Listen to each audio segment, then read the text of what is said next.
आहेत उपस्थित मॅडम आणि सर, जय हिंद. पहिला परिवर्तन होणं का गरजेचं आहे आणि परिवर्तनच का, तर तुम्ही लक्षात घ्या की 5 वर्ष झालं की पोलीस सुद्धा आपल्याला पोलिसाचं मनोबल वाढवण्यासाठी दुसऱ्या ठिकाणी नोकरीला पाठवतोय.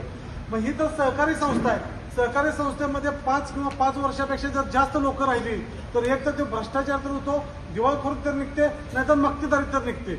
मी हे दोन्ही पण झालेलं आहे, भ्रष्टाचार पण झालेला आहे, मक्तेदारी पण झालेली आहे. पण कोण काय बोलत नाही, पण मी स्पष्ट बोलणार, कारण का आपण कुणाला 1 रुपया घेत नाही तर आपल्याला घ्यायचं कारण काय.